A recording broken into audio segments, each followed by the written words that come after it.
day. Today is a good day.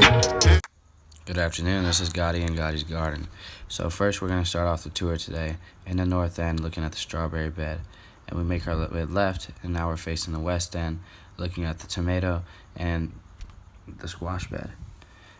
Right here we're approaching a new bed that I'm making. This was once a compost pile, but the digging squirrels and the gophers kept getting to it, so I planted marigold on the edges and I planted plant lavender and gopher weed to keep them out. I also filled it in the middle of it with some comfrey and other vegetation I had from the garden and covered it with compost and soil as well. Right here in front of us we have a Jimmy Nardello pepper, looking great. A small little pepper plant, but pretty decent sized fruits. I'm not mad. Not mad at all. Along with another variety of pepper. I couldn't really tell you on this one, but it's a pepper bed. We have plenty of them, and if anything I'll probably even end up with some crosses if I were to just save seeds from any of these peppers. Right here we have an Anaheim pepper, which is just doing lovely. Look at this. Yeah, small plant, big fruits though. I gotta love it. Gotta love it. So might run a Jimmy and an Anaheim cross if that hasn't been done yet. Also we got a yellow bell pepper right here, small plant, producing fruit. I don't know if it just wasn't topped or was topped at the beginning, and I don't know why it's so small, but we'll give it time. Usually it just takes time with these pepper plants.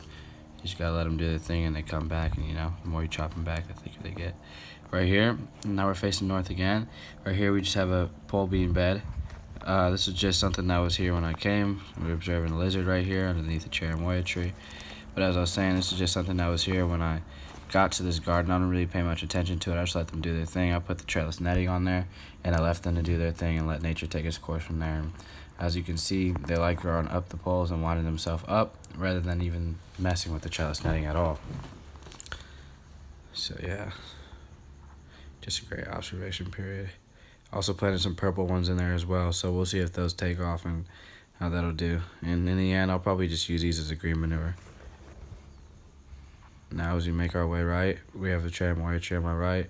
We got the Moon and Stars watermelon under it, and we're just trying to get the Moon and Stars watermelon, trying to get it to, I want to train it to grow up the cherimoya tree. I think that'd be cool, having hanging watermelon on the cherimoya tree.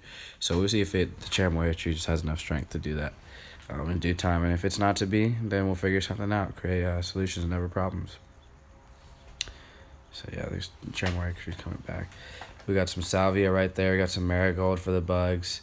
And then we got another marigold for the bugs. Brings in the good bugs, keeps the bad bugs out. We have a bamboo trellis that I constructed myself.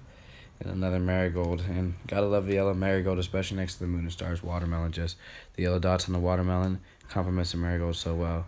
And as you can see in front of us, there's two tomato plants parallel with each other. Between the two tomato plants on the left side, we have...